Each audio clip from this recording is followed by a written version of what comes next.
partager un peu.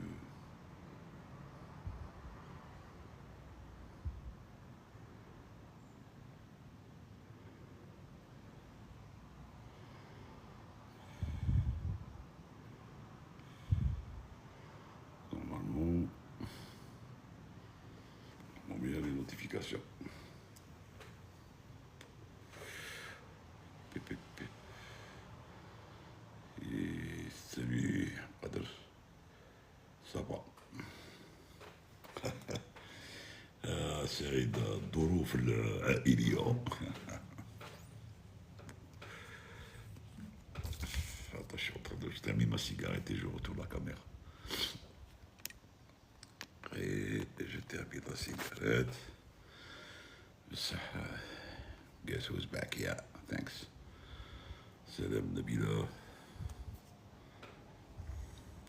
عجبتك الظروف العائلية باللغة العربية. Bonjour. Omar. Salut.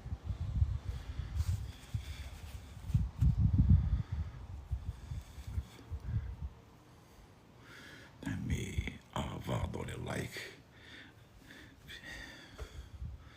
Et pourtant, vous êtes des gens normaux avec des doigts, avec des mains, avec. S'il n'y a pas de like, s'il n'y a pas de partage, il n'y a pas de like, comment voulez-vous que le live arrive? Il n'arrivera pas. Il n'arrivera pas.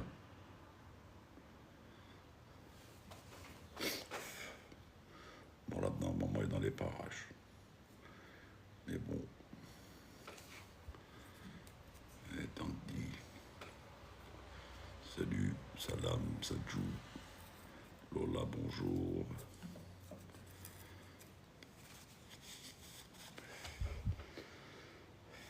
Pip, pip, pip, pip.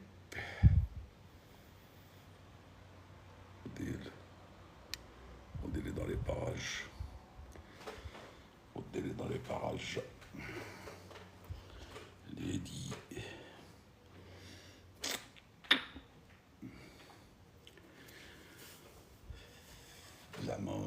واحد يقول لك اللايف زعما كي من غير خرطي رجع منها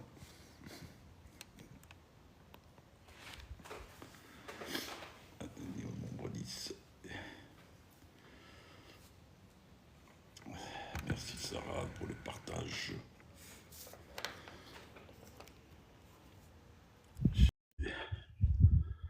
Salut Chanel. Oui. Salut. Faudel. Salut. Tu es occupé apparemment, je pense. C'est pour ça. Vous avez déjà reçu un appel. Salut Mourad. Bonjour tout le monde. Salut. Le temps que les jeunes montent. Zama. كيما الأغنية تاع هذاك قال زعما. Vous avez manqué. Mourad, je t'ai manqué. Oui, beaucoup. Sur téléphone, je t'ai eu sur WhatsApp. Je ne peux pas t'avoir manqué, c'est pas possible.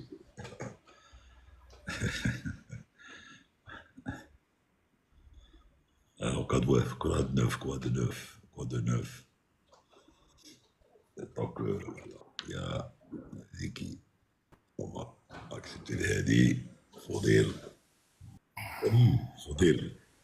Bonsoir tout le monde, salut. Excuse-moi, ma connexion est un peu mauvaise. Salut Mourad. J'avais compris.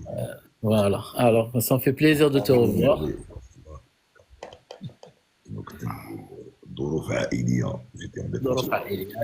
Oui, il faut bien. Alors, c'était des vacances, des petites vacances. Oui, un déplacement. Alors, très bien. Mathiaya Abadri, il est à la page. Que dites-vous de ce CRJ 200 de Katmandou? C'était hier matin, je pense. Voilà, c'était hier. Ouais. Il y a eu tellement d'événements. Il y a eu le 380 d'Emirates d'Emirates au niveau de Charles de Gaulle, le réacteur. Ouais. Ouais, mais Voilà, mais bon. quand tu vois la vidéo du CRJ, au décollage, juste au décollage, une amplitude à droite et il s'est craché. Ça peut être qu'un sévère damage du réacteur ou le reverse déployé sur le réacteur 1-2 ou le... ça peut être que ça. Tu as vu la vidéo ou pas? Moi j'ai vu la vidéo tout à l'heure. Non, non, je l'ai pas vu. Non, j'ai cherché, je l'ai pas vu et voilà. Par contre, pour Emirates, je t'avais dit ce qui s'était passé. C'est le satellite qui était hors de sa position de protection.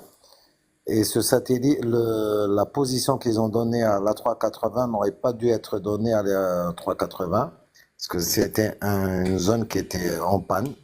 Ouais, Et malheureusement, ils l'ont placé là-bas. Et puis en rentrant, euh, et il a bousillé l'entrée d'air.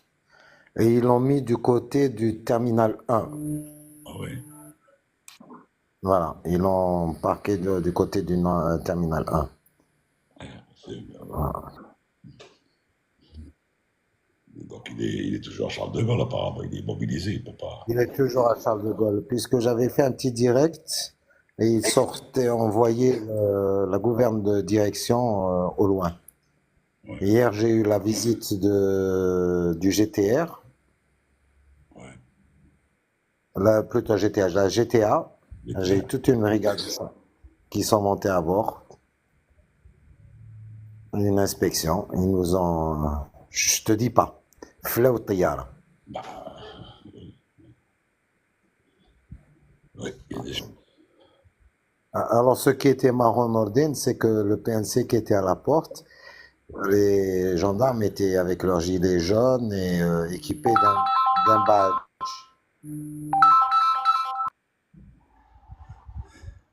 Voilà,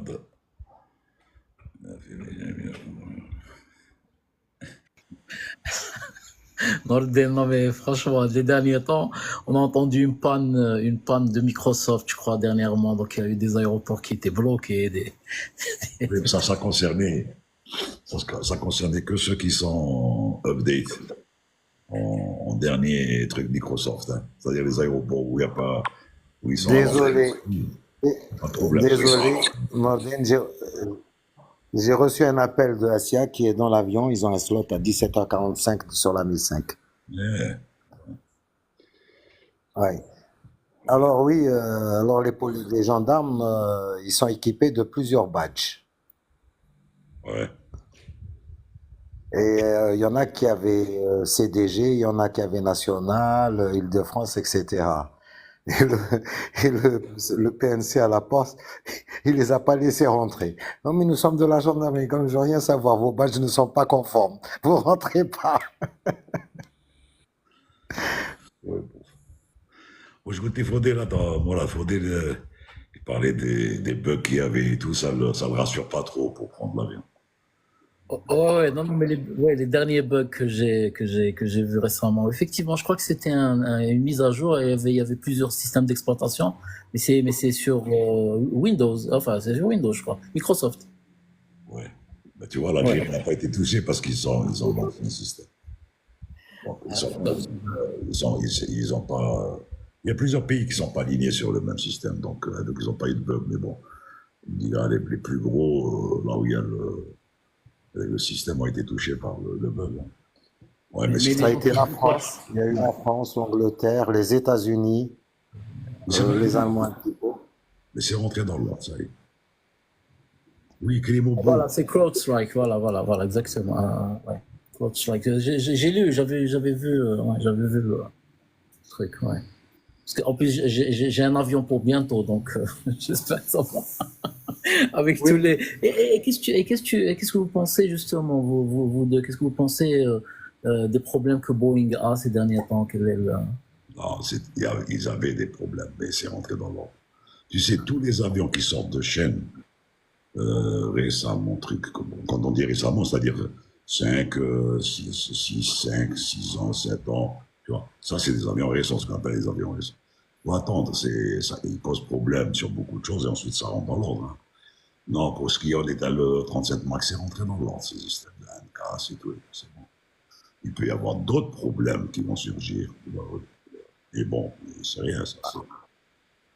C'est ça l'aviation. Alors, C'est ça. voilà, c'est des erreurs de jeunesse, hein, docteur Faudel, hein. De jeunesse, vous voulez dire des avions jeunes, c'est ça, hein, de jeune conception. Voilà, voilà, au niveau d'accord. Bon, ben, c'est des choses. Par contre, tout ce qui est pour le CrowdStrike, comme Nordine a expliqué, ça n'a pas touché les avions, en fin de compte, ça a touché le contrôle aérien et les aéroports, tout ce qui est enregistrement, etc.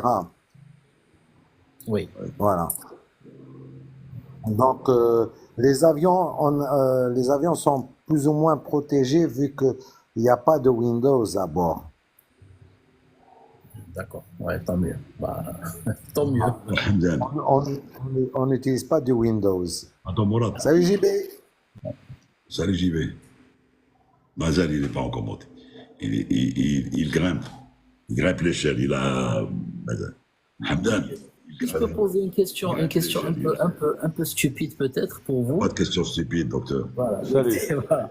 Mais je voulais Salam alaikum, bonsoir. savoir, bonsoir, Hamdan. Alors, ouais, je voulais savoir pourquoi mettre les téléphones en mode avion lors du décollage et de l'atterrissage. Vu que le Wi-Fi était toléré, je crois. Mais pourquoi le mettre? Est-ce que réellement ça donne des interférences là? Ça crée des interférences avec les systèmes de communication et les systèmes de navigation. Parce que tous les avions modernes maintenant sont trucs. Bon, Wahdi m'avait posé la question quand il avait vu la vidéo au décollage filmé ou là. Bon, des fois, on ne filme pas avec un portable, on filme avec une GoPro. Et une GoPro, c'est pas, ça ne fait pas d'onde. C'est comme si c'était un appareil photo, donc ça n'émet pas d'onde. D'accord. Il y a un disque dur et tout et tout. Voilà. Ouais, effectivement. Bah, très bien, merci. Il faut savoir, je me permets d'intervenir. Ouais. Il faut savoir que, en fait, c'est pas les fréquences sont bien séparées entre les fréquences aéronautiques et les fréquences qui sont utilisées sur les téléphones. Mais il y a des risques d'interférence à cause des harmoniques, donc des fréquences multiples ou sous-multiples de fréquences. Voilà, c'est tout. Hamdan, Bonsoir, monsieur Nordine, salam alaikum. salut. Monsieur Amraoui, Salam. docteur Hadi, واش راكم لاباس؟ Merci, bonjour. Oui. بون انا حبيت نجوز باش نشكركم نقول لكم والله صافي بليزير دافواغ زعما نطلعوا معاكم ونهضروا معاكم كوم دي بيلوت ou bien des first officer ou bien même des docteurs الله يبارك صافي بليزير كي نشوفوكم ديجا غير البارح كنت ديت المدام مع لا بتيت في ديتهم من اورون باش يديروا لو فول اورون قسطنطين وديجا في الطريق قعدت نهضر قعدت نقول والله صافي بليزير دوك في تيك توك في انستغرام بكري bon je faisais pas mal de rotations Oran Hassermel Oran Paris et tout c'est-à-dire on n'avait pas هذاك l'accès pour parler avec un pilote ou là pour نشوفوا le flight deck ou là نهضروا et tout باش نعرفوا surtout كي يكون واحد un passionné de l'aviation ou de l'aéronautique mais بصح maintenant ça fait plaisir والله رانا نشوفوا des pilotes algériens كيما monsieur Nordine بالكبير monsieur Mourad تاني يدير لي comment El Kébir, monsieur Belkibir. El Kébir, oui, c'est ça, oui, pardon. El Kébir, oui. Mais pardon, c'est El Kébir. Ça fait plaisir, والله. كيما les pilotes كاع اللي راهم في le monde. C'est la fierté quoi, والله. زعما تاني باش يعطونا دي انفورماسيون نسقسوهم. بكري انا كنت نروح ندير لو فواياج ما نبقى نتسائل دي كيسيون كيفاش الطياره تطير وما تجبدهاش كنت صغير بون كيفاش هذيك الجاذبيه ما تهبطهاش تاع الارض مي بصح افيك لو طون شغل ولينا نعرفوا ولينا صافا ولات عندنا اون دي انفورماسيون اللي الحمد لله سي غراس ا فو غراس كاع وانا جو سوي وانا monsieur Nord. Quelle est ta question?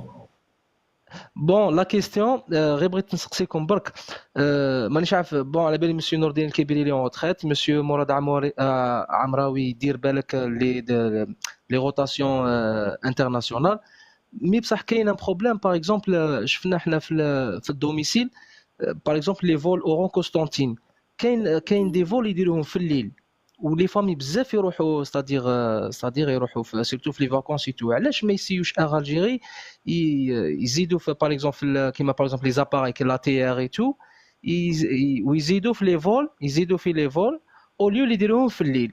c'est-à-dire باش تروح باغ اكزومبل تروح توصل لين فامي تاعك على مينوي ولا 1 د ماتان ويوصلوا على 2 تاع الصباح ايتو. زعما علاش جو سي با مانيش عارف زعما بور لي بيلوت اللي راهم دوك كي ليكزيرس توجور ايتو على ما يديروش اون بروبوزيسيون زعما الكوميرسيال جو سي با بور افوار ولا هذا من النقص باغ اكزومبل من النقص تاع لا فلوت الجيريان. C'est pas une question de bourse, Hamdan. C'est pas une question surtout de bourse. C'est une question de programmation. Et d'abord. Ah, très bien, très bien. Attends, le pilote n'a aucune proposition à faire. Il y a un service commercial qui étudie la faisabilité des vols en fonction d'un panel d'avions qu'il a. Il l'affecte à des vols différents avec les équipages qu'il a. Très bien. Donc voilà, qu'il se fasse de nuit, de jour, c'est probablement à cause d'un programme flotte. Bon, maintenant, c'est tout. C'est comme Alain le dit là, c'est le centre de contrôle opérationnel d'Air Algérie qui gère ça. Et il va donner le nombre d'avions qu'il a, l'équipage qu'il a, et il va prendre le package de vols qui existe et ils vont dispatcher ça sur les avions. Il y a des vols. Et en plus, il faut voir qu'il y a des autorisations à demander parce qu'il y a des aéroports qui ferment jusqu'à une certaine heure. Il y en a qui ne sont pas ouverts H24, etc., etc., etc. Ah, très bien, très bien. Bon, c'est une question opérationnelle quand c'est l'été, par exemple, quand il fait chaud, sur des aéroports qui sont chauds comme le sud, etc., etc., etc. Ah, barakallah fik. Question opérationnelle. Barakallah fik, monsieur Nourdine, barakallah fik. Si tu veux, n'a rien à voir au commercial, c'est rien à voir. Ah, très bien. Merci beaucoup. الله يحفظكم. صحيت مسيو نور الدين. بسلامة. Avec plaisir. بسلامة بقى على خير. صح. Alors, j'aurais une autre question. Alors, parce que je vais raconter l'anecdote et si vous pouvez m'expliquer, moi j'ai toujours cru que l'avion, enfin, il fallait du vent pour pouvoir, pour qu'il puisse s'élever. Mais récemment, j'ai eu un vol à Florence. Je suis parti à Florence récemment. Et ils ont un tout petit aéroport et lors du départ, on nous a dit, on a été retardé parce qu'il paraît qu'il y avait du vent qui n'était pas contraire, justement, il était derrière.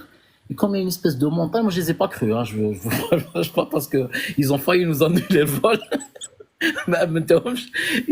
Ils ont failli en fait, ils ont failli me recaler. Ils m'ont mis en liste d'attente. Et je pensais qu'ils avaient vendu, c'est-à-dire des billets en plus. Ils avaient surbooké. Et voilà, ils nous avaient expliqué. Bon, finalement, on a réussi à embarquer, mais voilà, il y avait une histoire de vent qui n'était pas de face. Je voudrais connaître ça, je voudrais savoir. Ça, c'est l'idée qui va te répondre. Oui, docteur. Alors voilà, je vous explique.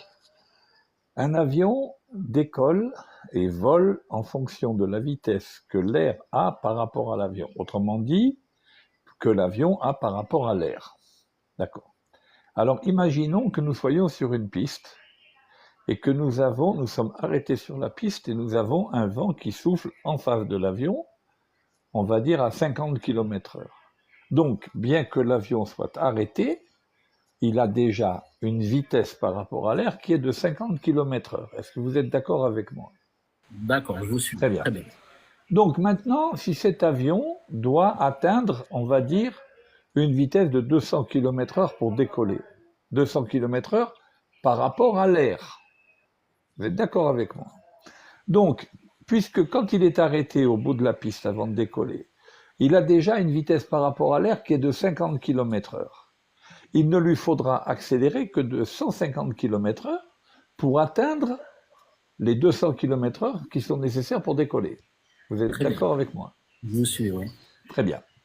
Si maintenant, arrêté sur la piste, j'ai un vent de 50 km/h de l'arrière. Donc à ce moment-là, la vitesse de l'avion, elle est de moins 50 km/h en quelque sorte. Vous êtes d'accord? D'accord. Pour atteindre les 200 km/h qu'il lui faut pour décoller, il va falloir qu'il accélère de 250 km/h, ce qui va lui prendre beaucoup plus de distance. Vous êtes d'accord avec moi sur la piste? Et il peut se trouver que la piste soit trop courte pour lui donner la distance nécessaire pour atteindre cette vitesse. En conséquence de quoi? Nous devons toujours décoller face au vent pour avoir un gain de vitesse qui va nous permettre de diminuer notre distance de décollage. Et sur certains terrains, comme il y a des limitations obstacles, c'est-à-dire qu'il y a, après décollage, nous devons survoler des obstacles qui sont situés relativement proches de la piste, et ces obstacles, nous devons les survoler avec une marge de sécurité prescrite par la réglementation, etc. Donc vous êtes bien d'accord avec moi que pour pouvoir survoler ces obstacles avec une marge suffisante, il faut que nous ayons le vent en face, qui va nous permettre de diminuer nos distances de décollage et donc de décoller plus tôt sur la piste et donc d'avoir un gain d'altitude qui va nous permettre de passer au-dessus de ces obstacles plus facilement. Et donc dans certains cas de figure, effectivement, le décollage n'est pas possible sur une piste pour des raisons justement qu'il faudrait que le survol obstacle ne serait pas garanti. Voilà. Voilà un petit peu. Alors c'est des terrains très particuliers, hein. Il y a des terrains comme ça qui... je me souviens de Gênes, par exemple, qui est un terrain très particulier. Il y a plusieurs terrains comme ça qui ont des limitations obstacles et qui font qu'on ne peut décoller que sur une certaine piste au-delà d'une certaine masse. Est-ce que c'est clair pour vous? Eh ben, c'est très clair, merci beaucoup. Voilà. Je vous remercie. Je croyais qu'ils avaient vendu, moi je crois qu'ils avaient vendu, ils avaient surbooké, donc finalement. Non, pas du tout, pas du tout. Ceci dit, il peut arriver que les compagnies surbookent. Mais ça se voit tout de suite, ça n'a rien à voir avec le truc, mais ça se verra. Le surbooking, il va se voir sur les cartes d'accès. Vous allez peut-être avoir une affectation de plusieurs sièges enfin, le même siège pour plusieurs personnes. Mais ça, après, il y a tout un check qui est fait par le chef d'escale, parce que le commandant va refuser ça. Ils vont appeler l'équipe de sol pour faire un recheck pour voir qui c'est qui est. Parce qu'en fait, moi, je fais toujours un enregistrement en ligne à l'avance. Je fais toujours ça. Et donc, quand j'ai fait ça, j'avais ma carte d'embarquement. Et je me retrouve, quand j'ai voulu passer, hop, carte d'embarquement annulée. Donc, ça m'a fait dire, oh, qu'est-ce qui se passe? Donc, voilà, à un moment donné, ça peut vous arriver, par exemple, si vous décollez d'un terrain où il fait particulièrement chaud, si on prend le cas des terrains sahariens en Algérie, il est possible que, au moment que vous ayez fait votre enregistrement, etc., le système n'a pas la limitation du jour, n'a pas le poids maximum de l'avion du jour, qui ne peut pas être dépassé pour des raisons justement de météorologiques. Enfin, météorologique, donc de température, etc. Et après, il faut faire un réajustement parce que la masse maximale de l'avion va être limitée eu égard à la température de l'air qui diminue d'une part la poussée des réacteurs et qui augmente la puissance nécessaire au décollage. Voilà. JB, docteur Fodil, il y a Nordin qui connaît un bout sur l'aéroport de Médine. Il peut raconter son anecdote. Il connaît vraiment un bon bout, hein, même le bout de la piste. Hein, Nordin? Le seuil de le seuil de piste. Et là, vraiment, c'est-à-dire que des fois, tu joues sur pas grand-chose. Et normalement, bon, ça passe pas. Il a fallu que, heureusement que le vent était de travers. C'est très chaud. Le vent traverse, qui nous a permis de prendre l'autre piste. Il y a un terrain en altitude, Nordin. Il y a un terrain en altitude. Il faisait 47 degrés et il fallait prendre. On a décidé de prendre tous les passagers, tous les bagages. Vous savez très bien que quand ils reviennent de ces endroits-là, ils sont chargés à bloc. Donc, bon, on ouvre des fois. Et ça limite, mais c'est pas des risques qu'on prend comme ça, hein. C'est des calculés, case in case. On se pose beaucoup de questions avant, quand on fait des calculs comme ça. Beaucoup de questions. On a eu l'année passée, Nordin, docteur Fodil, un Alger Pékin qui décolle vers midi le mois d'août. Ils l'ont reporté jusqu'à 19h, 20h, parce qu'il faisait tellement chaud que l'avion ne pouvait pas décoller. Exact. D'accord. Ouais, d'accord. Alors, on va passer la parole au physicien. Azul, واش راكم لاباس؟ Voilà. Eh ben, c'est un plaisir, c'est vraiment un réel plaisir de vous écouter. Et d'ailleurs, là, on se rapproche un tout petit peu de la physique. On parle de la physique, C'est entre pas autres. physique, hein. C'est pas physique. Exactement, exactement. Bah, la question de Dr Hadi, en fait, j'avais en tête une question d'ailleurs depuis la dernière fois que je vais poser après. Mais Dr Hadi a posé une question intéressante par rapport à la vitesse, par rapport à la vitesse de l'avion, en gros. En fait, est-ce que cette vitesse est mesurée j'imagine que l'avion peut mesurer la vitesse. Est-ce que ça se fait uniquement au vol ou même à l'arrêt, ou bien il faut une vitesse mesurée au sol par, on va dire par des appareils plus celle de l'avion? Bon, je vais répondre. Alors, la vitesse de l'avion est calculée, en fait, elle est mesurée par un équipement qui s'appelle le tube de Pitot et la prise de pression statique. Puisque vous êtes physicien, on va reprendre le théorème de Bernoulli. La pression totale d'un fluide en mouvement est égale à la somme de la pression dynamique plus la pression statique. En fait, le tube de Pitot va en fait prendre la pression totale et on va appliquer ça à un appareil qui s'appelle l'anémomètre et au travers d'une capsule, on va appliquer à l'intérieur de la capsule, on va appliquer la pression totale et à l'extérieur de la capsule, on va appliquer la pression statique. Donc la déformation de la capsule sera en fait fonction de pression totale moins pression statique, c'est-à-dire donc pression dynamique. Et étant donné que la pression dynamique est égale à 1,5 de ρ V2, ρ étant la masse volumique de l'air et V la vitesse que l'on cherche, on peut arriver à faire une correspondance à ce moment-là entre la pression dynamique mesurée et la vitesse. Pour autant, puisque vous êtes physicien, pour autant que l'on fixe la valeur de ρ. Or, par définition, ρ, quand on monte, diminue. Même à une altitude donnée, ρ va être fonction dans la fonction P égale ρRT, d'accord? Il va être fonction de la température.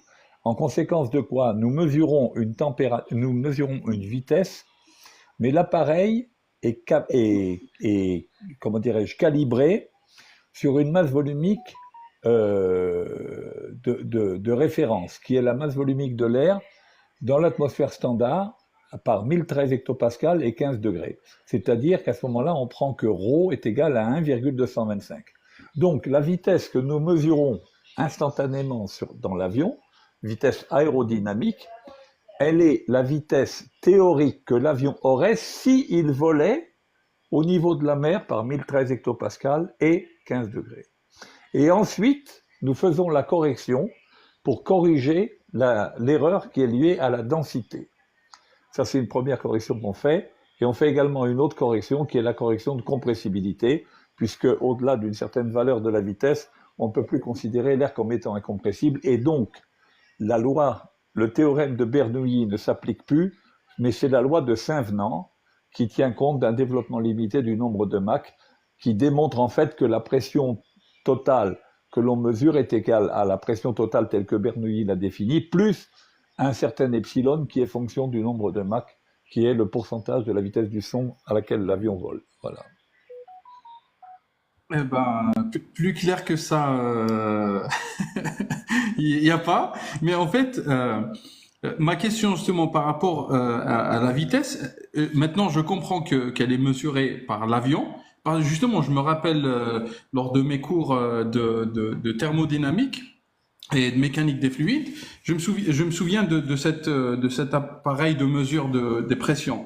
Par contre, avant le décollage, est-ce que justement l'appareil justement au sol, il peut mesurer cette... J'imagine que oui, il peut la mesurer, mais est-ce que il faut tenir compte aussi des mesures qui sont en dehors de l'avion?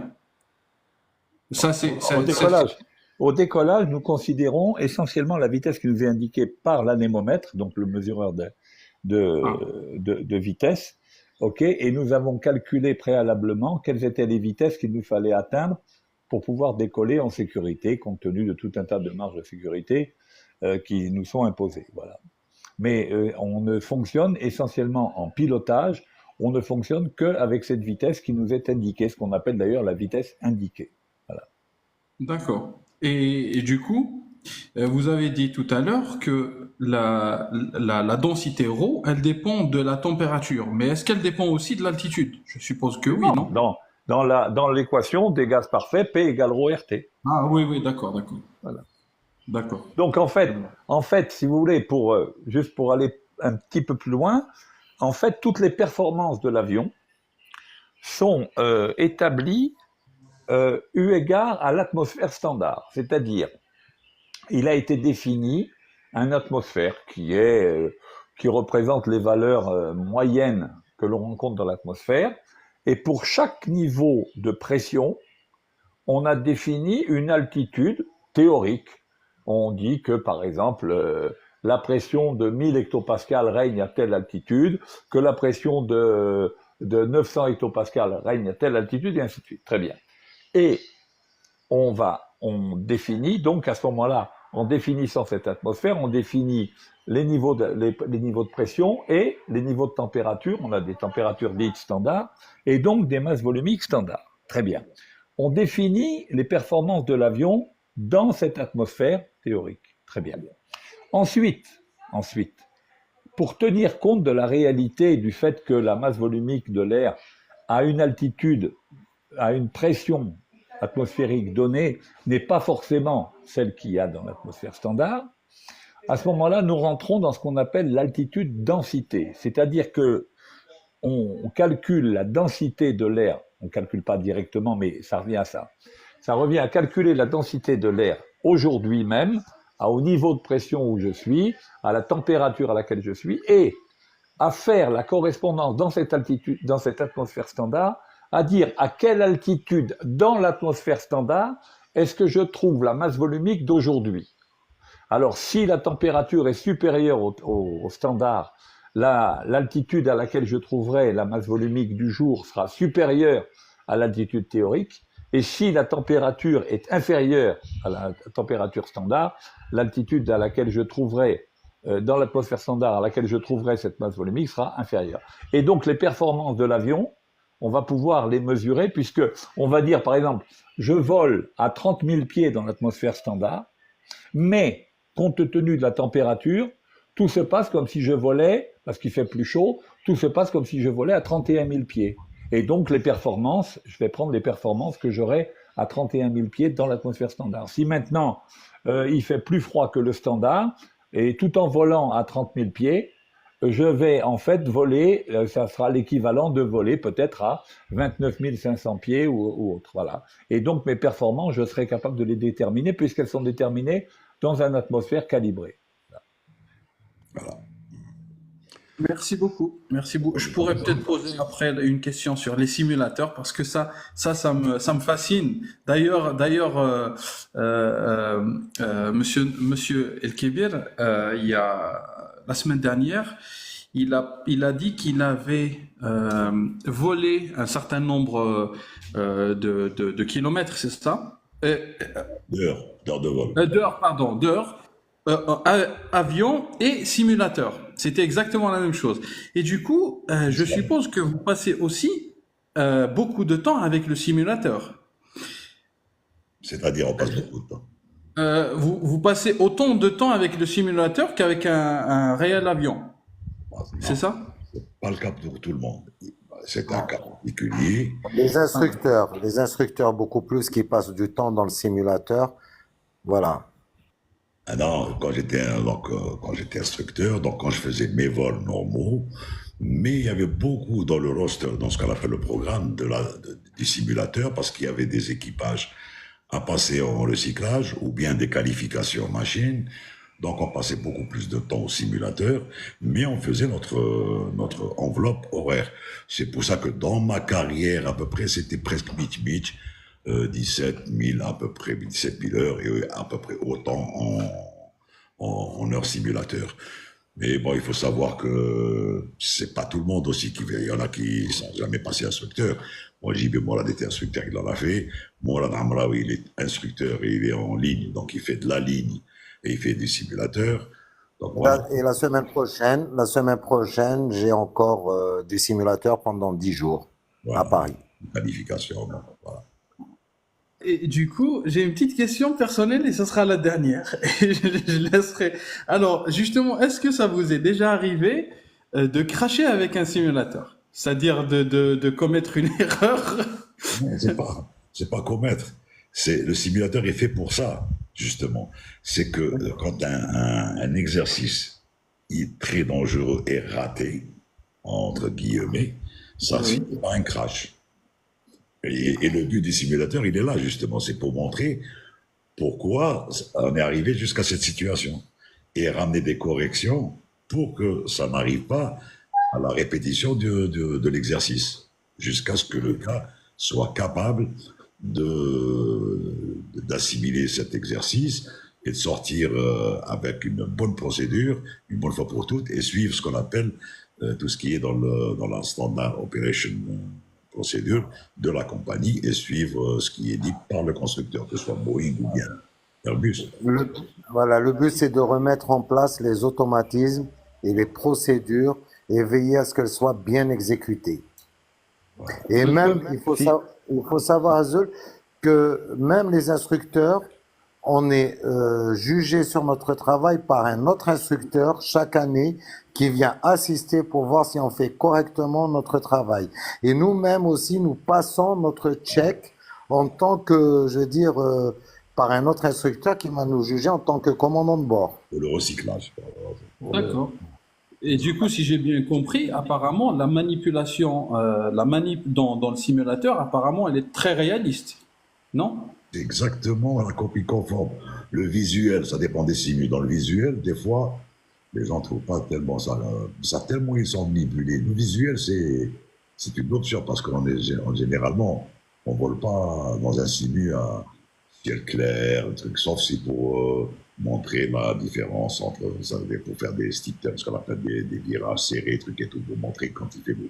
Mais sinon, le simulateur, il reproduit exactement. C'est exactement ce qui se passe dans la réalité.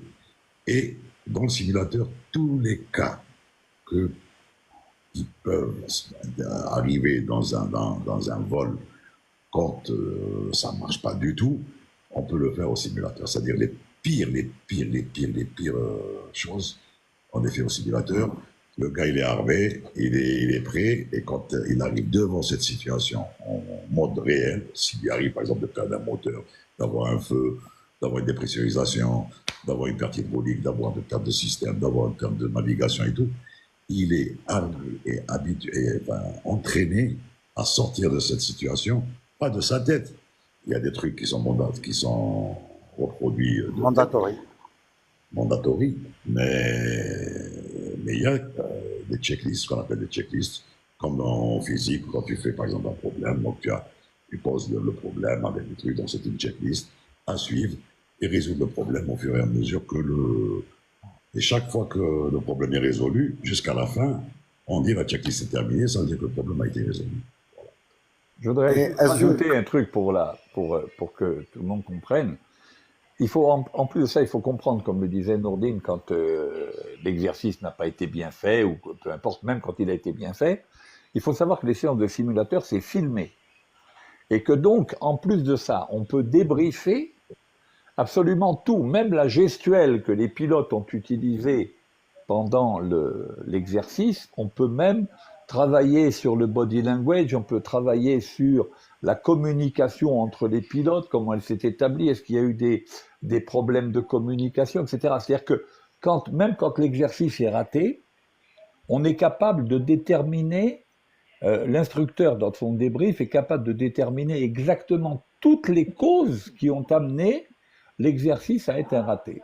Donc, si vous voulez, c'est un formidable outil pédagogique dans la mesure où on met absolument tout sur la table. Il n'y a rien qui passe en dehors entre les branches, quoi. On rate rien. On ne rate rien du tout.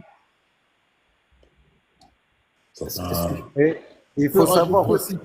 Vas-y, Malak. Il faut savoir aussi, Zul, c'est que l'image synthétique du simulateur maintenant elle se rapproche aussi de la réalité, que l'image, ce n'est plus l'image qu'on a connue à l'époque dans les 37-200 et le 727, Nordin, hein. C'est tellement réel qu'on est plongé dans cette atmosphère de la réalité virtuelle, hein. Ouais, ouais, tout à fait. Ouais. Bon, et on dit, Merci beaucoup, hein. JB, tu as des questions pour toi. Farid Bouazza qui vient à la charge. Lui est Les bandes répondu. noires sur les bords Ouais, les d'attaque. bandes noires, bien sûr, c'est le dégivrage pneumatique, oui. Attends, Farid Bouazza, attends, j'y mets 2 minutes. Farid Bouazza avait posé une question, mais bon, c'est passé en haut. Bon, dommage, il n'y avait pas Yas qui voulait parler, mais bon, on parlait. Écoutez, les gars, si vous voulez monter, et si vous êtes pressés, ne montez pas, c'est-à-dire, il y a des gens qui parlent, trucs qui expliquent. Il faut prendre le temps d'expliquer parce que c'est pas tout le monde qui va comprendre ce que dit JB Mourad ou peut-être moi. Donc il faut attendre un peu. Mais dans ma maniche, il y a Farid qui avait posé une question. Il avait dit sur l'exo, je sais pas quoi. C'était un truc médical. Le syndrome exo. Donc, Oui, j'avais vu du pilote, Nordin. ouais, Attends, je vais essayer de remonter dans le chat pour trouver la question. je pense que je ne sais pas si Hedy a une réponse à ça. Moi, Alors, j'ai pas de réponse, en tout cas. J'ai lu la question. J'ai pas lu la question. J'ai pas lu la question. Voilà. Par contre, j'ai une petite, enfin une question qui va vous paraître certainement candide.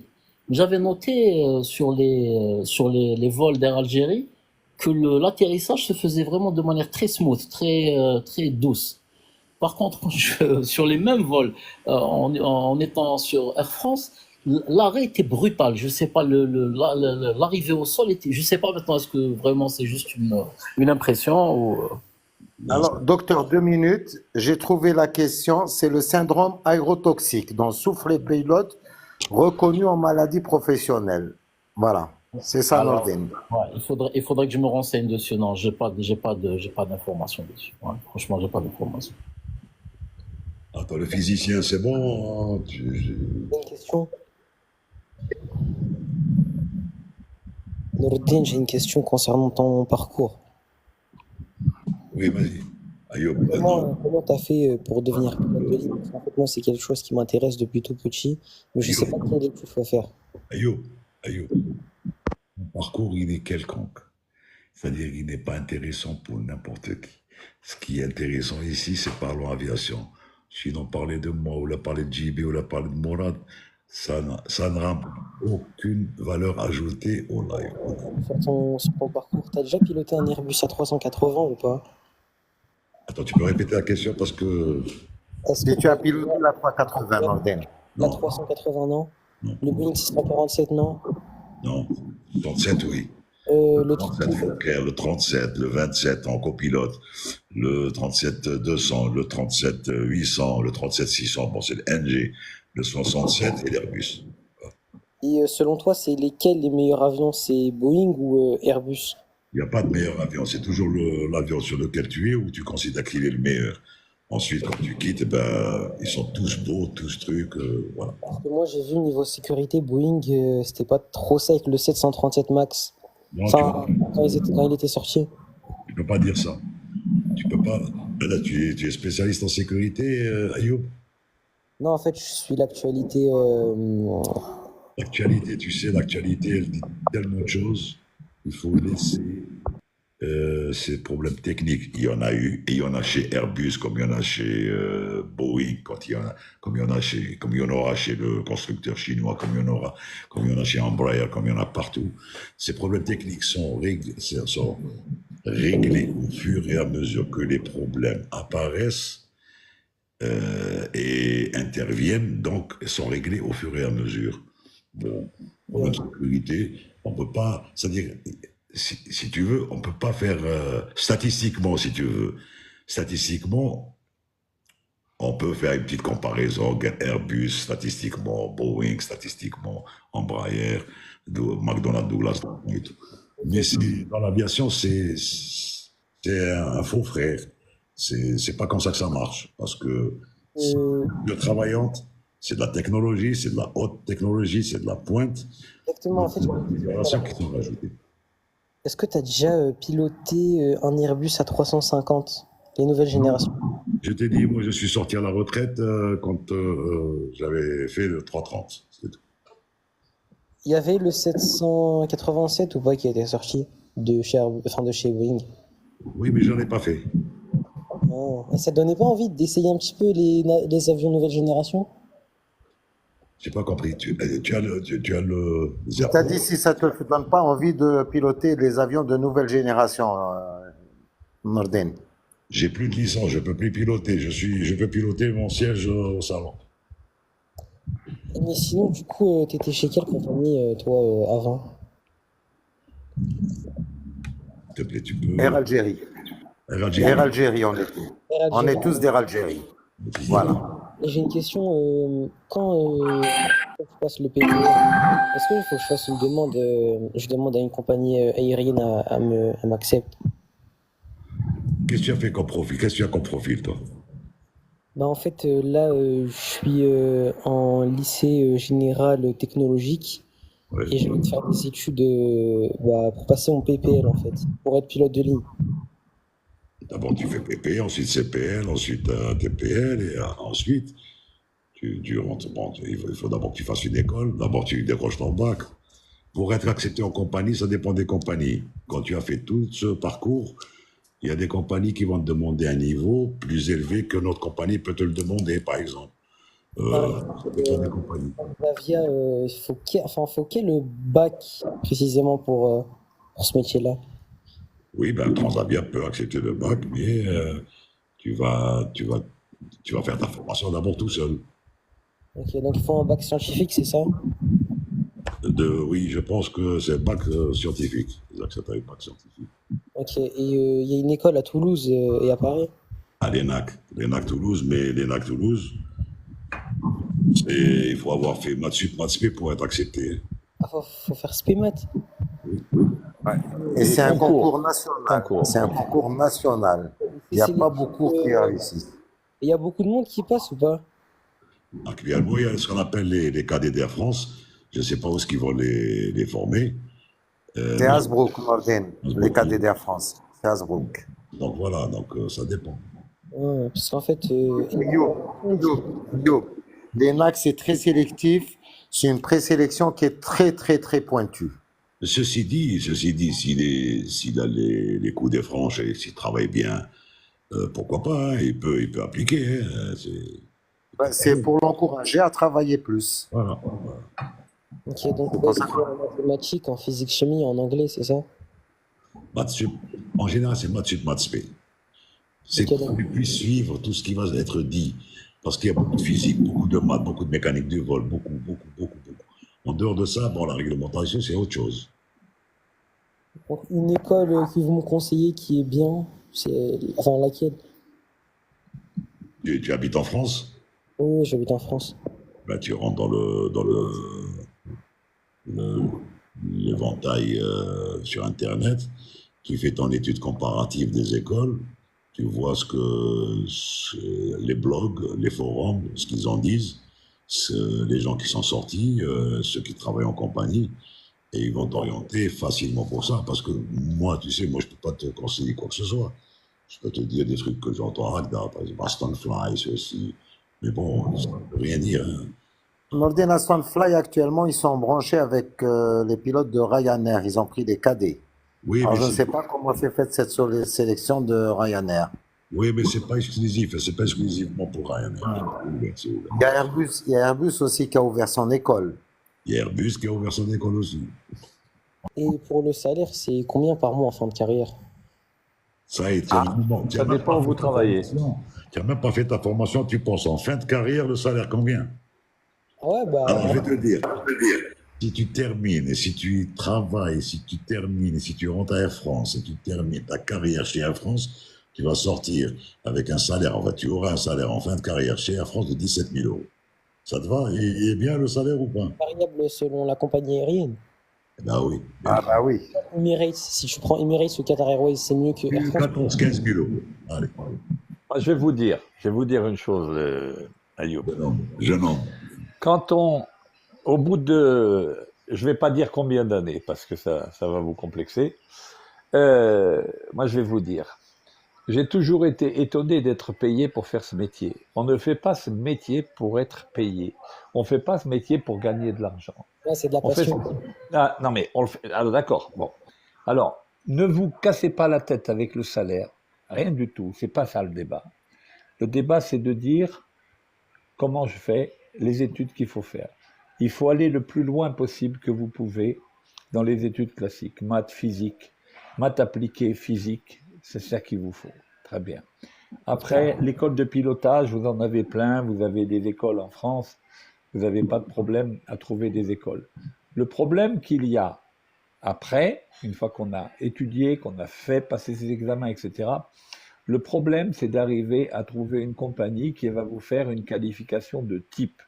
Je m'explique. Quand on sort d'école de pilotage, on a une licence qui nous permet de piloter des petits avions bimoteurs et en vol aux instruments, etc. Mais qui ne nous permet pas pour autant de piloter des avions de ligne. Les avions de ligne, en commençant par l'ATR, etc., tous ces avions-là demandent une qualification de type.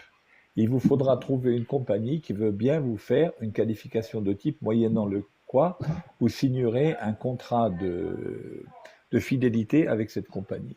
Mais orientez-vous pour le moment, si vous voulez faire pilote, bossez les maths et la physique, allez le plus loin possible, obtenez un diplôme universitaire, parce que le métier de pilote, les études de pilote n'amènent à rien si vous ne pilotez pas. Et surtout, même en étant devenu pilote, n'oubliez pas que c'est un métier que vous pouvez perdre votre licence à n'importe quel moment. Parce que tous les 6 mois, on passe une visite médicale, ou tous les ans, on passe une visite médicale. Et vous pouvez très bien être recalé à la visite médicale. Donc, il vous faut un plan B.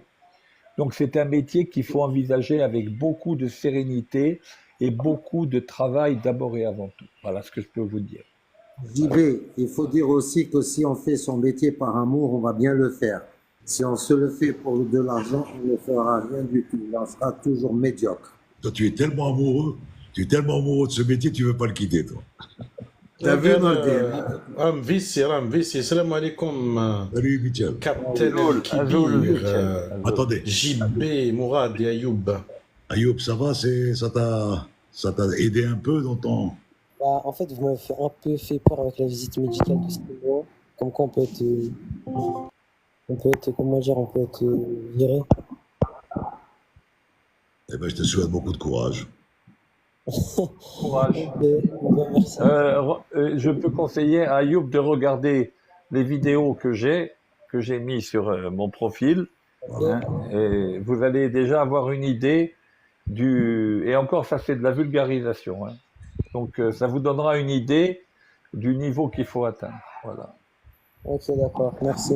Bon courage, Ayoub. Et surtout, il y a un aspect, si vous avez remarqué, JB et Nordin, Mourad aussi, c'est que ces derniers temps, nous avons le concept de reconversion professionnelle. Je ne vais pas dire que je ne suis pas d'accord, mais je pense que c'est une approche qui voudra vraiment un petit peu attirer l'attention. Parce que le métier de pilote, en général, c'est un métier qui nous passionne depuis très longtemps. C'est-à-dire toutes les personnes qui l'ont fait, je pense une grande majorité, c'est des personnes qui ont aimé ça. Maintenant, une personne qui veut se reconvertir, elle est derrière son bureau, elle est hop, on va se retrouver un cockpit. Je pense que l'enthousiasme est peut-être... D'ailleurs, c'est pour ça qu'on se retrouve à poser des questions sur les salaires.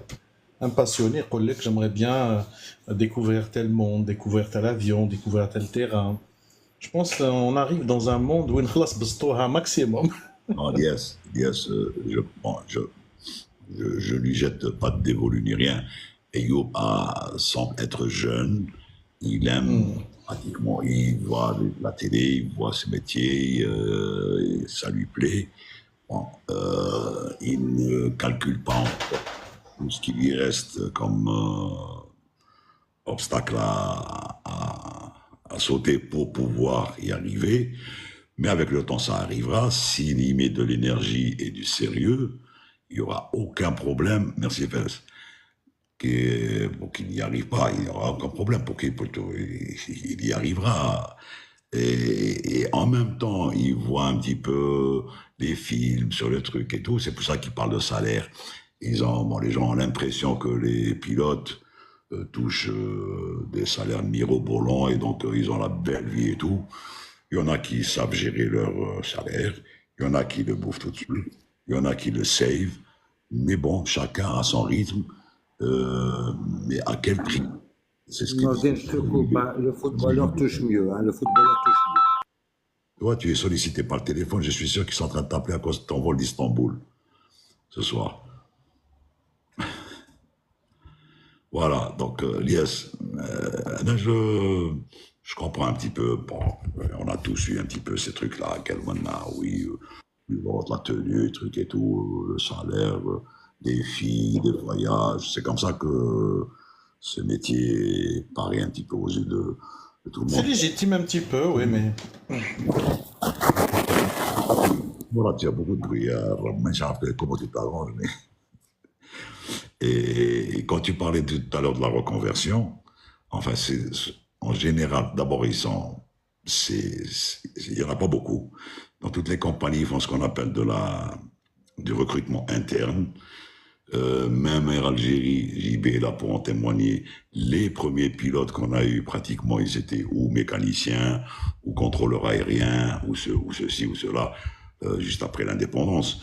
Donc voilà, donc c'était une reconversion, c'était pas une reconversion, c'était un recrutement interne. Donc ils leur font une formation de pilote, bien sûr, complète, et ils font pilote. Bon, moi je trouve que je ne peux pas être contre. Au contraire, parce que je ne sais pas si vous avez eu l'information, d'ici 20 ans, il prévoit 2043 à peu près, il y a un manque de 2 400 000 pilotes, entre pilotes et PNC apparemment. Dans le, 650 000 pilotes. 650 000 pilotes, et le reste jusqu'à 2 millions, c'est les PNC. Les PNC, tu as vu, donc c'est déjà énorme. Donc il y a un manque terrible. Et donc si maintenant les gens sont intéressés, tu sais, 20 ans, c'est vite arrivé. Hein. Moi qui dis, ça fait 40 ans, le 15 novembre 82, je commençais ma formation de pilote. Donc ça, on est en 2024, tu vois, ça passe tellement vite. Ça passe tellement vite. Et donc les gens qui veulent faire ça, eh ben, ils ont qu'à s'y prendre maintenant, sérieusement. Ils y arriveront, il n'y a aucune raison pour qu'ils n'y arrivent pas. Hein. Aucune. Mais comme disait tout à l'heure JB, qu'ils fassent leurs calculs. Santé, possibilité d'ouverture. Est-ce que raison, passion, est-ce qu'il aime, est-ce qu'il le fait pour ça ou ça? Tu vois, il y a tout dans le panier, il faut tout mettre et puiser d'une façon intelligente. Ce qu'il faut faire. Bon. Et je leur souhaite du courage. Moi, ça m'arrangerait. Moi, quand je monte avec des pilotes jeunes et tout, moi, je suis content, je suis heureux. Franchement, je me dis, déjà, ceux qu'on a, Mourad il est là pour en témoigner, ceux à qui on avait fait la qualif copilote NG sur 37 en 2004, ils sont commandants de bord sur Airbus 330. Sur Airbus, effectivement. Donc, tu vois, 20 ans après, ben, le gars, il est commandant de bord Airbus 330. C'est-à-dire qu'il a fait ses armes en compagnie. Voilà. On a une bonne question d'Abdelkader Dana. C'est des fans Dana. Ouais. Sur l'approval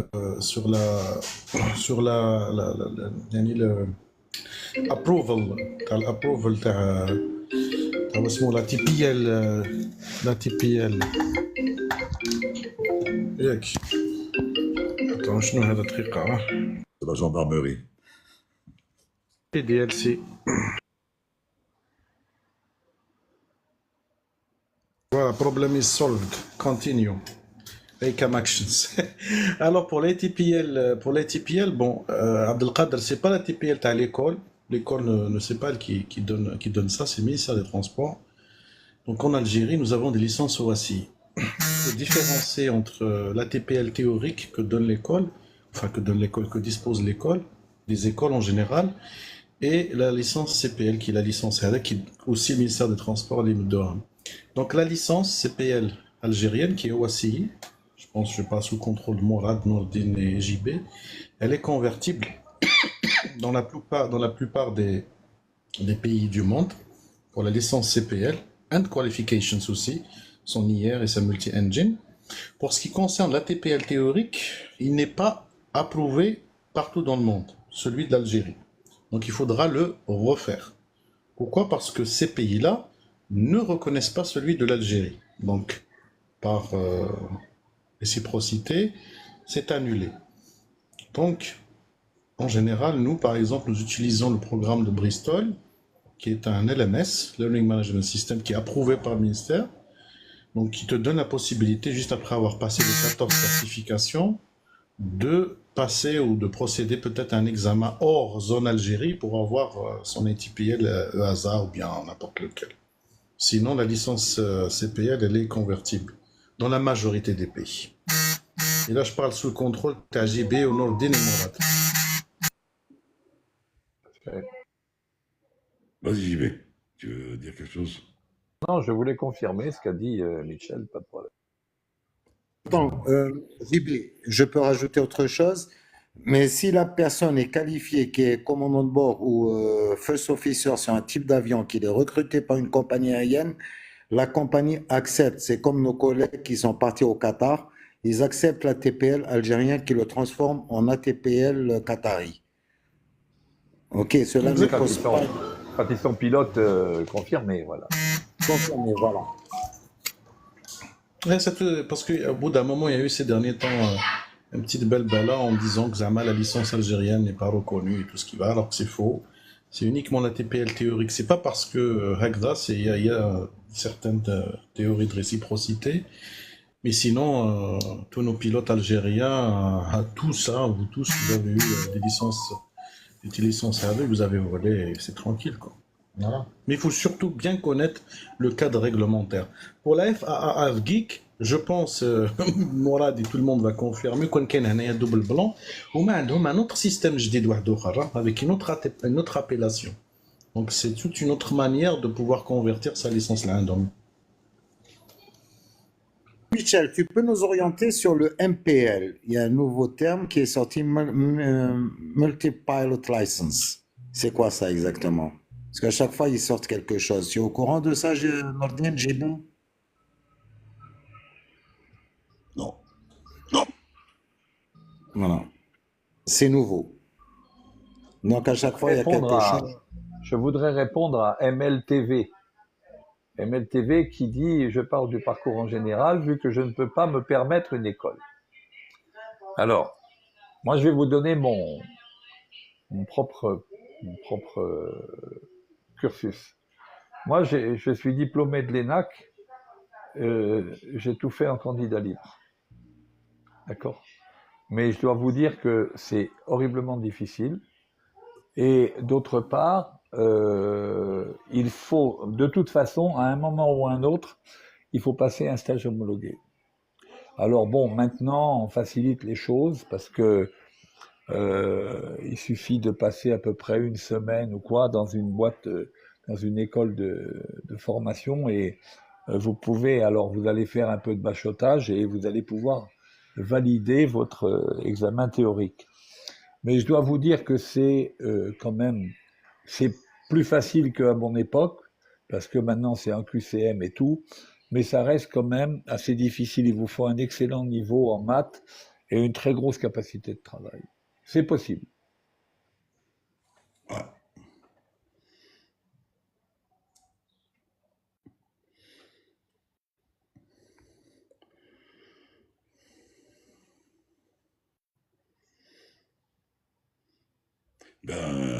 Ril Esmel, ceux qui sont sur Embraer, ils ne volent que sur Embraer. Maintenant, s'il veut voler sur un autre type d'avion, il faudrait qu'il fasse une qualification de type sur l'autre type d'avion que la compagnie lui propose ou que lui veut faire. Voilà. Moi, ce que je voudrais rajouter pour ceux qui ont l'intention éventuellement de faire ça en autodidacte. Le problème qui se pose quand on veut faire ça en autodidacte, c'est que les concepts que l'on étudie pour les études de pilote nécessitent d'être visualisés. C'est-à-dire que si vous ne pilotez pas en même temps, ça va devenir assez vite complètement abstrait et vous n'arriverez pas à matérialiser les choses, d'accord?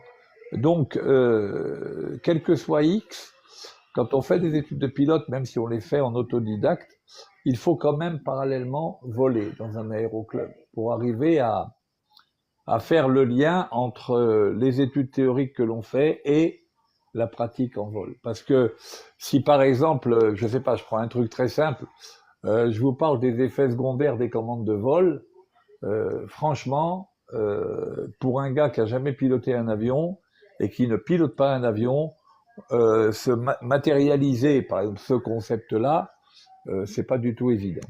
Pas du tout évident. Voilà. Farid Bouazza, tu dis train d'atterrissage hydraulique, gravité, pourquoi pas un troisième dispositif électrique, par exemple? Dis-moi, à quoi peut servir un système hydraulique, électrique, pour te faire descendre un truc? Déjà, tu as vu la masse du train, comment il est. Donc, obligatoirement, il te faut des canalisations, des tuyauteries pour faire actionner toute cette mécanique et ce mécanisme imposant qui est le train d'atterrissage. Mettre un troisième dispositif, c'est-à-dire quoi? Mais si tu perds l'hydraulique, ben, il y a la gravité. La gravité, quel que soit X, le train sortira en gravité, quel que soit X. C'est des glitches. Quand tu tires la manette, et donc les glitches vont partir, et le train va sortir par son propre poids. Donc, électrique. Il faut savoir que lorsque le train descend en normal avec l'hydraulique, ce que fait l'hydraulique, c'est simplement ralentir la sortie du train pour le confort des passagers. C'est tout. C'est pas, l'hydraulique n'est pas en train de pousser le train vers le bas. Pas du tout. Et quand on le sort en secours, qu'est-ce qu'on fait? Comme Nourdine, on déverrouille les verrous hauts du train et le train descend. Simplement, quand on le sort en secours, la sortie du train est beaucoup plus brutale. C'est tout. Donc, il n'y a pas besoin d'un troisième système. Quand la vitesse arrive à la vitesse du son, c'est là où que le tympan a l'impression, l'oreille perçoit le bang. Ce n'est pas, en fait, ce n'est pas un truc en réel, c'est parce que la vitesse, quand il passe, des avions de chasse d'ailleurs, quand c'est des espèces de cercles, donc expliquer un mécanisme comme ça, c'est un petit peu compliqué. Et JB, il a une meilleure technique que moi, mais bon, quand cet avion arrive à la vitesse de son, ça, l'oreille va percevoir le bang. Mais sinon, non, c'est pas des bangs soniques excessifs. Et d'ailleurs, la preuve, il y avait comment il s'appelle, le Concorde. Quand il montait, il allait jusqu'à l'upper, c'est-à-dire le 500 et quelques, et il était en supersonique à la montée. Donc, voilà, c'est pour accélérer sa montée et arriver le plus vite possible là où il devait sustenter le mieux possible. Nourdine, on peut expliquer comment se forme le bang sonique, c'est en jetant une pierre dans l'eau, et on va voir tous les cercles qui sont autour, les ondes qui vont être transmises, c'est comme ça. Hein, JB, c'est comme ça ou pas? Absolument. Et quand, en fait, tant que l'avion, on peut imaginer que l'avion, quand il se déplace à vitesse subsonique, donc inférieure à la vitesse du son, il projette devant lui une onde qui va plus vite que lui, par définition, puisque lui, il vole à 50% de la vitesse du son, par exemple, s'il est à Mach 0,5, il vole à 50% de la vitesse du son, donc l'onde qu'il propage, qu'il génère dans l'atmosphère, se propage devant lui, et donc l'avion avance dans une zone qui est déjà perturbée par son arrivée. Plus il accélère, plus il se rapproche de la vitesse du son, plus l'onde qu'il pousse devant lui est proche de lui.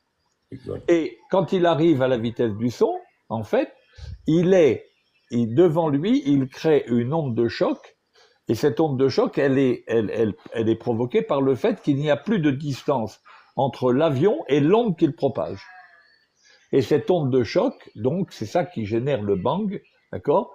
Et si on accélère au-delà de la vitesse du son, à ce moment-là, l'onde de choc va se trouver à l'arrière des ailes, etc. Enfin, après, on rentre dans tout un système, le transsonique et le supersonique, mais le principe, c'est ça, c'est de dire plus on va vite, plus la distance entre le nez de l'avion et l'onde qu'il génère est proche. Et à Mach 1, l'onde de choc que l'avion propage devant lui est juste au nez de l'avion. Voilà. Tout à fait.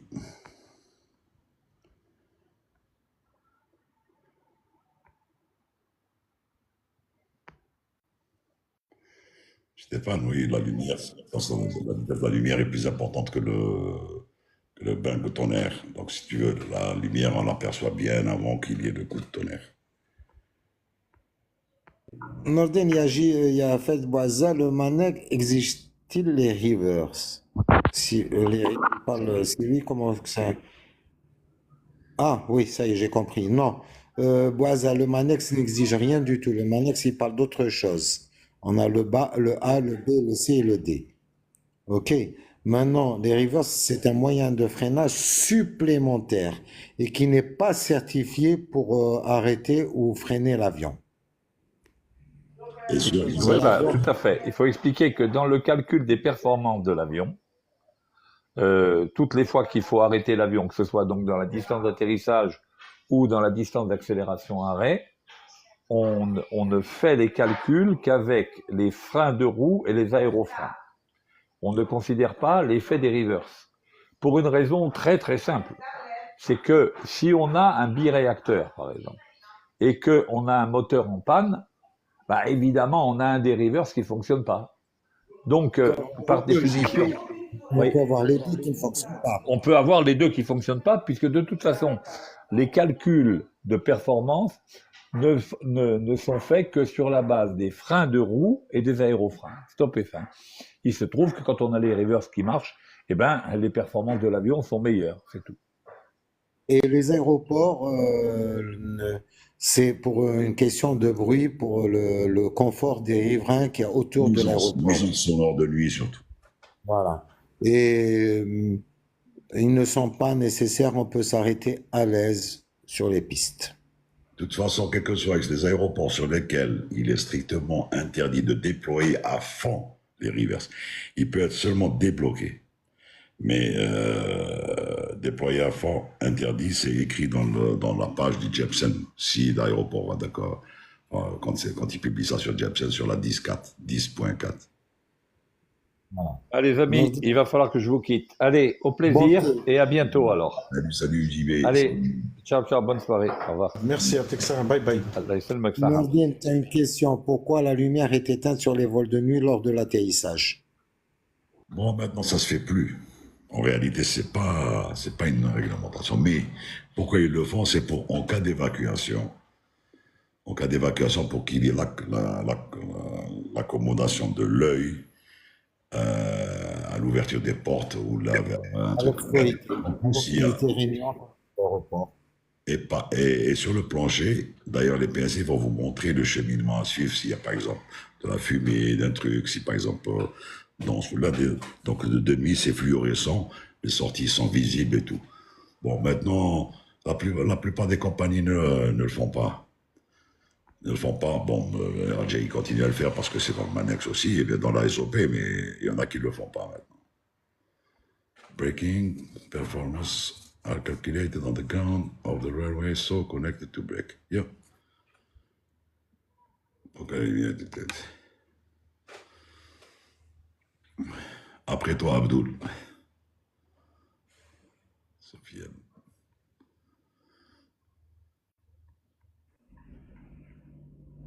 Alors, j'ai un Doha à Nordin, ce mois d'août. 4 jours à Doha. Avec cette chaleur. Je vais essayer d'aller bronzer. D'aller quoi? Je vais essayer d'aller bronzer. Bronzer, adore bronzer. Tu n'as même pas besoin d'aller truc pour bronzer. Tu ouvres la fenêtre de ta chambre d'hôtel, tu vas bronzer.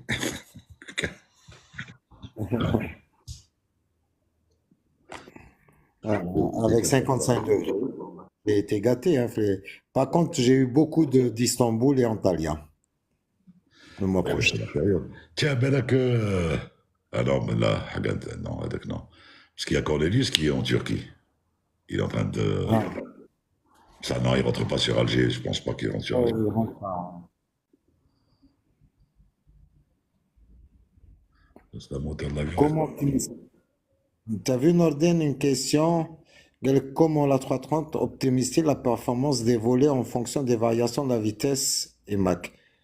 Alors, c'est une question bizarre parce que les volets, on ne les sort pas à haute altitude.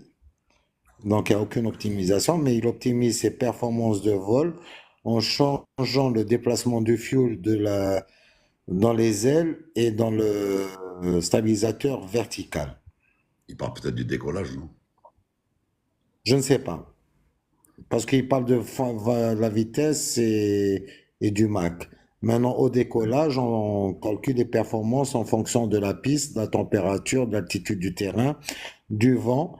Et là, il va nous donner le choix, l'optimisation sur les volets de décollage, soit 1, soit 2, soit 3. Pour la pente deuxième segment ou bien piste, ça dépend des limitations qui sont du jour sur ce terrain. Ouais. Bon, celui qui a posé la question sur l'Emirates est toujours bloqué, oui. Ah oui, Fares. Donc on en a parlé tout à l'heure, bon, tu n'étais pas là belle avec Fares. C'était le 380, ils l'ont mis à un endroit qui n'était pas prévu pour la 380.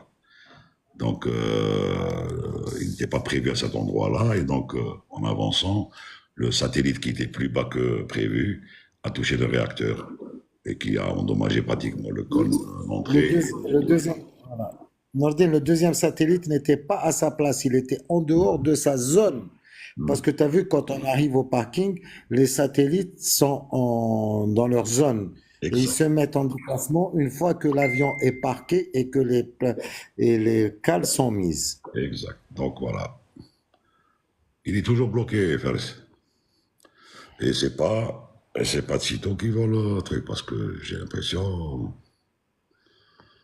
que c'était, après j'ai vu la photo avec, c'est Darba méchant dessus, non? C'est tout l'avant qui a été touché, hein, le haut du réacteur. Non, mais allez, ils ont les moyens, ils vont descendre le réacteur. Ils vont descendre le réacteur. Oui. Il y a Avji qui nous a posé une question, Nordin. Quelle est la principale différence entre l'aile du Dreamliner et les autres ailes? Tu parles en finesse, ou là en conception, ou là de la matière, ou là. En tout cas, toutes les ailes sont super critiques actuellement, hein, Ouais. point de vue. Mais après, le dessin est différent. Je pense que Airbus s'est imprégné, par exemple pour le 350, il s'est imprégné des oiseaux, principalement de l'aigle ou je sais pas quoi, parce qu'il avait tendance à déployer le bout généralement d'où la création de ces... Si tu es sur place à Charles de Gaulle, si tu es sur place, maintenant donne-lui des nouvelles. Je pense que Fares est sur place à Charles de Gaulle. Il peut nous montrer une vue, hein. Et dire, les cales servent à pas. Ou là, si tu Les cales... Je sais pas. J'ai vu qu'il Il était. est du côté du terminal 1, Norden. Il est au sud du terminal 1. Voilà. Il y a Idil qui te dit à quoi servent les cales vu que le parking break est sur on. Non, le parking break, dès qu'il y a les cales, on enlève le parking break, Idil. Donc ça sert à caler. Il va essayer de trouver une place, Norden. Ouais. Si tu trouves une place, tu fais la demande comme ça, je te fais monter. Hein. Attends.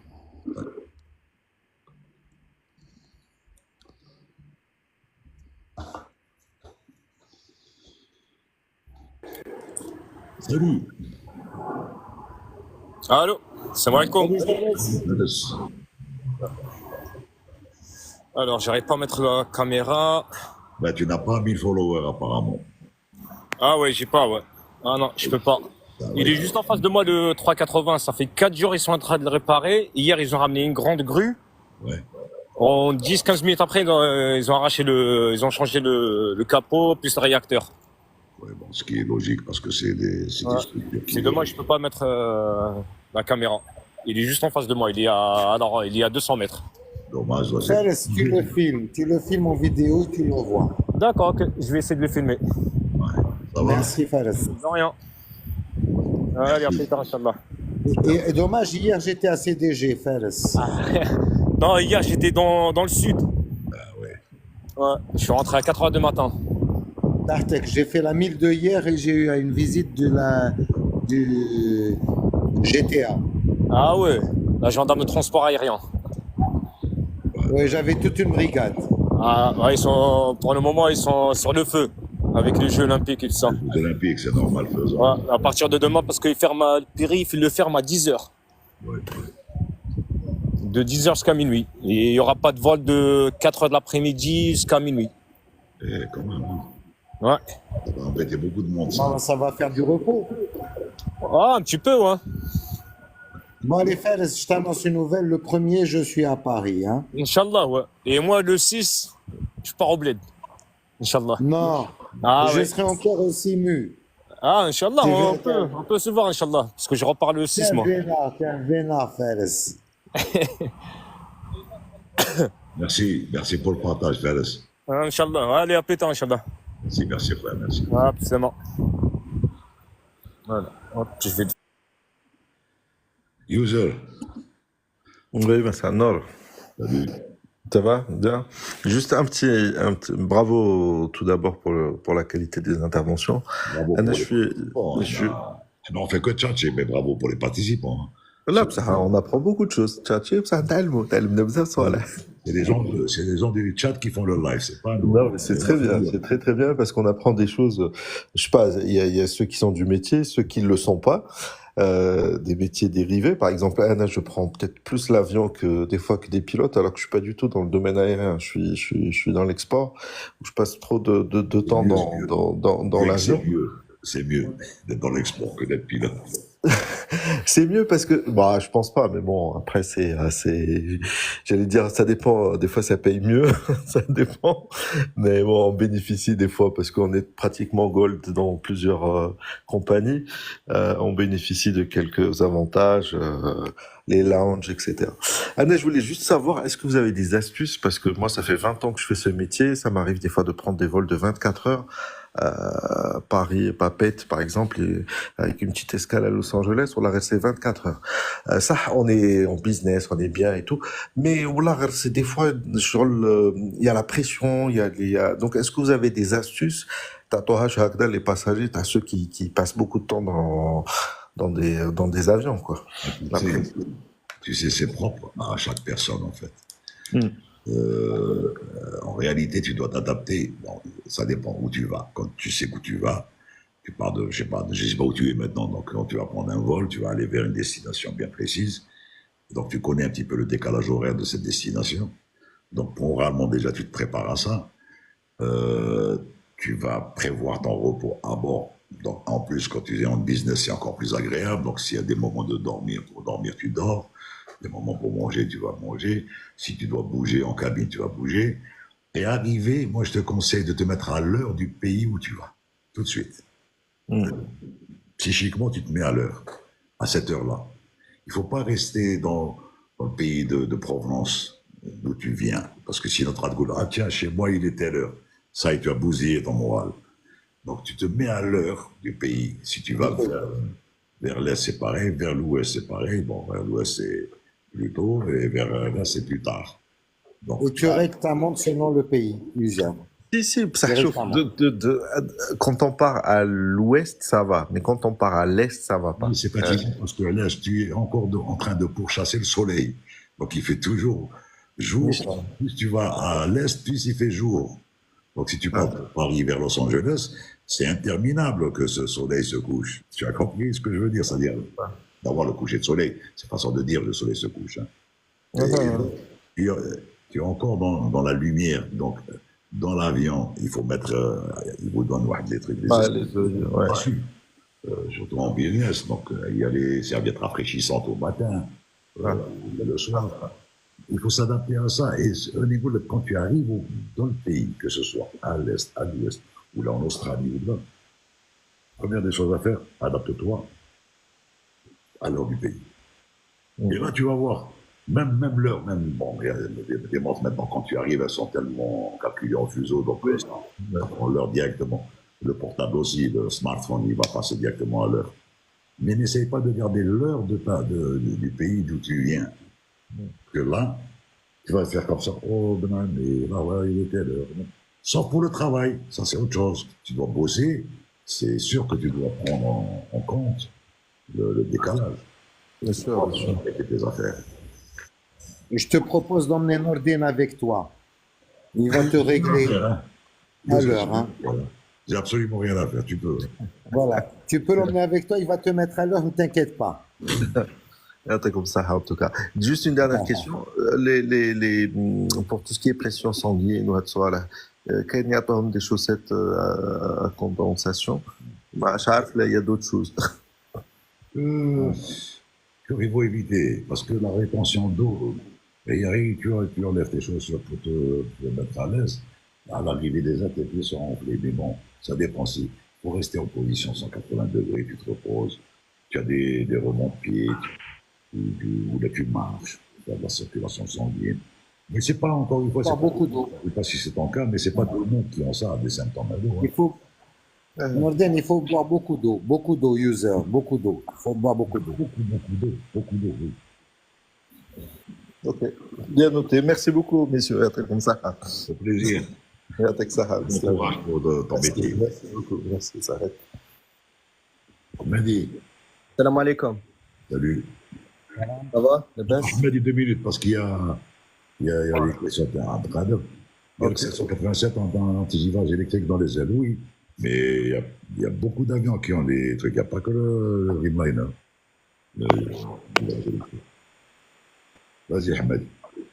Donc, j'ai eu mon bac avec un 15.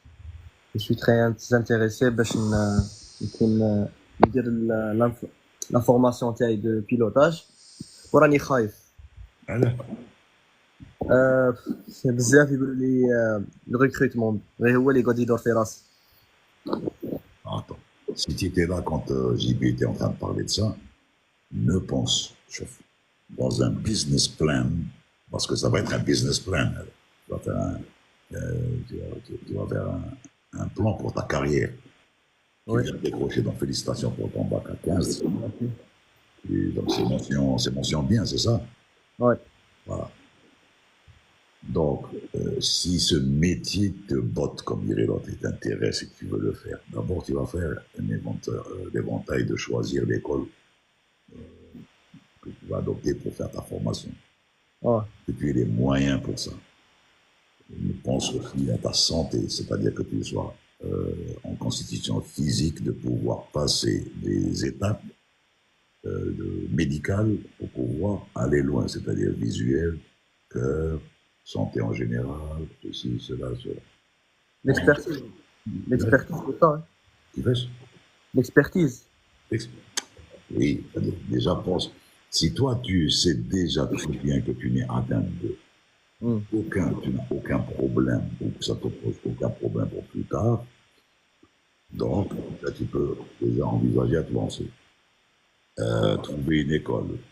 Donc, en fonction de tes moyens, il y a des écoles de moins chères jusqu'à très chères, en fonction de beaucoup de choses. Ensuite, en même temps, pendant ta formation, tu vois cette histoire de il manque 650 000 pilotes d'ici, je sais pas. Donc, c'est pas rien. Donc, il va y avoir un manque puisqu'il y a une population vieillissante, donc il faut bien remplacer ces vieux croulants comme Mourad Amraoui et moi. Et bon, moi, je suis déjà parti. Donc, il va falloir place aux jeunes qui vont prendre ça. Et voir la compagnie qui te botte aussi. C'est-à-dire, ça dépend où tu es. Si tu es en Algérie, donc tu vas peut-être probablement, si tu veux travailler en Algérie, donc tu vas porter peut-être l'Air Algérie, ou la Tassili, ou la Star Aviation, ou la Algérie Express. Et bien, plus tard, il y aura des compagnies low cost qui vont se SAD et tout et tout. jusqu'à avant que tu termines ta formation. Bon, voilà, hein, c'est tout. Mais surtout, est-ce que tu vas vouloir faire ce métier parce que tu veux le faire, ou là tu veux le faire parce que tu l'as vu à la télé, لا لا من صغري ولا et tes parents, qu'est-ce qu'ils en disent? Bon, tes parents, moi, ils en اه هما راهم اوكي Yeah. وي بصح راني خايف مام درت مع بيلوت في اير كندا قال لي عندك لا شونس باش تخدم في الامارات اكثر من اللي تخدم في اير الجيري. Oui, bah, il a raison. Bah, c'est vrai qu'il a raison. C'est vrai. Que c'est pas. Il y a des étapes. Tu ne vas pas brûler des étapes pour retrouver un travail tout de suite. Il y a des gens qui ont eu la chance d'avoir été aspirés tout de suite. Il y en a qui ont entendu quelque temps pour qu'ils puissent être recrutés. Mais c'est pas pour te décourager ou là de quoi que ce soit. Tu as créé ton business plan. Tu veux Et si tu veux faire ce métier, encore une fois, il faut que tu fasses tout ce qu'il faut pour que tu y arrives. Voilà. Et il n'y a pas de raison pour que tu n'y arrives pas. Hein. Il n'y a pas de raison pour que tu ne sois pas.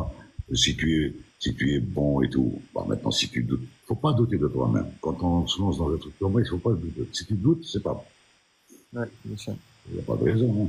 Il n'y a pas qu'Air Algérie hein, sur le marché. Tu peux commencer par une autre compagnie, tu peux partir à l'étranger, tu peux faire ce que tu veux après. Ouais, bien sûr. Sinon, merci. De rien, Salim. Ça va. Attends, qui c'est qui avait dit si le copilote et le commandant mouraient, qui c'est qui piloterait l'avion? Emeraude qui a posé cette question, Nordin. Eh ben, ce sera comme y a-t-il un médecin dans l'avion? Y a-t-il un pilote dans l'avion?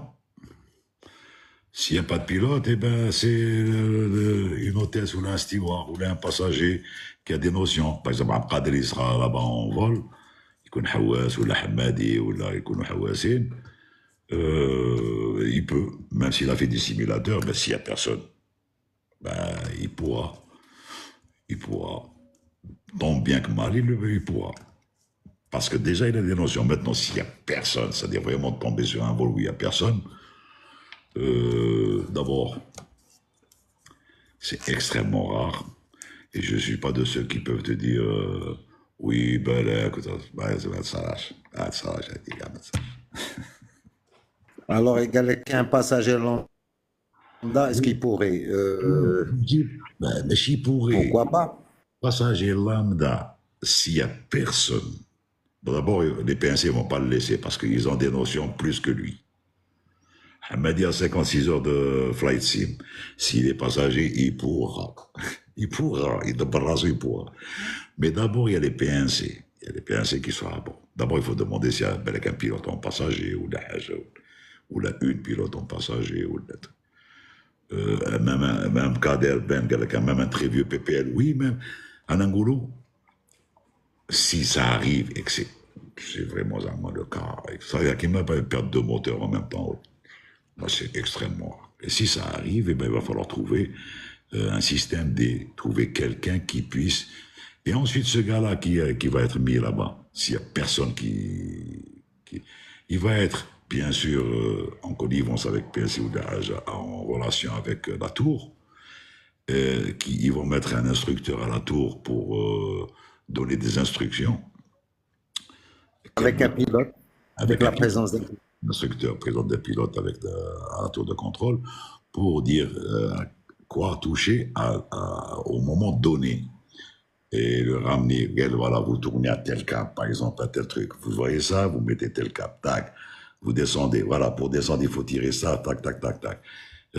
Pour faire ça, bon, il peut y avoir ça. Et oui, Maud, si tu restes sur les lives, bon, ben ça, il va falloir me payer. Il va falloir nous payer. Si tu payes, on peut vous faire de l'instruction ligne, en live et en live. Nordin, oui. Ensuite tu l'allumes sur l'ULS, les deux autopilotes et l'avion se pose tout seul. Hein. Voilà, Alors, le commandant qui est mort, c'est pas un commandant saoudien, c'est un commandant égyptien. Oui. Il Et avait posé la il y avait question. le pilote qui avait fait la connexion avec la tour n'est pas qu'un atterrissage. Il est en vol avec les. Non, non, Jihad. La connexion à Ningou l'examen, ça c'est le cas extrême qui a été posé par Emerald. Mais c'est possible, c'est-à-dire que ça peut arriver. Et si ça arrive, la première des choses à demander, s'il y a un pilote à bord. S'il n'y a pas de pilote à bord, le PNC va prendre le relais. Donc, ou une des hôtesses qui a des notions, ou le steward qui a des notions de pilotage, parce qu'à force de faire ce métier, ils ont des notions. Et ils ont moins la pratique de parler sur le PA, donc pilote brigadresse, donc ils peuvent parler avec la tour de contrôle. Ils peuvent expliquer, c'est-à-dire expliquer pas le problème qui est arrivé, parce qu'il n'y a pas le seul problème qui est arrivé, c'est la mort des deux. Donc, le gars, il va être pris en charge par un pilote expérimenté. Au niveau de la tour de contrôle, il va être appelé en extrême urgence, qui va donner des consignes jusqu'à le guider, jusqu'à ce qu'il touche à des instruments bien précis pour faire atterrir cet avion en automatique. Voilà, et c'est tout. Et l'avion va s'arrêter, va se poser, va s'arrêter, et les secours vont venir. Voilà. Bon. Donc c'est easy, simple. نقول لك مالك رايحيه كنت تكون ابور كيما هكذا ومراد يكون كوموندون ومعاه واحد صاحبنا ميت يموتوا في زوج j'aurais fait atterrir ma mère parce que je l'aimais beaucoup donc je l'aurais fait atterrir à partir de la tour de contrôle. Bon là je te souhaite pas ça mais c'est pas grave.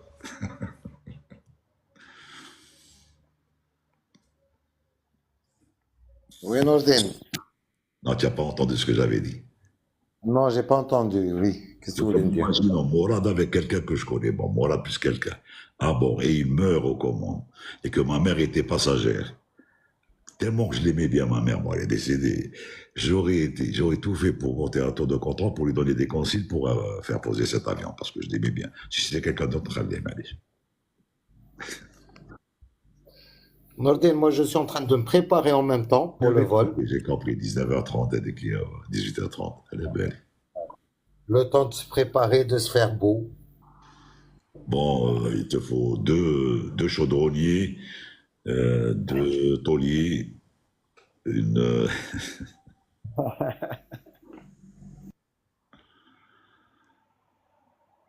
Emerald, ما تسمعش فيكم. Mais il faudrait qu'il y ait quelqu'un. D'abord, il faudrait d'abord qu'on m'appelle pour que je puisse faire ça. Bon vol, voilà, voilà, Gigi. Merci Morgan Gigi. Écoutez, on va قال لك كيفاش يقولوا بالعربية مراد تعرف العربية مليح non? Non, pas tellement. يقول لك لما واليوم il est 18h31 en Algérie 19h31 نكتفي بهذا القدر. السلام عليكم غادي نتحل ملتقى العرب. Je vous souhaite une bonne soirée. Les gars, merci beaucoup tout le monde. Merci tout le monde. Et on répondra à la fête pour le club des 10 000 ou 100 000, comme il a dit. Okay. Merci. Wow. Merci pour tous.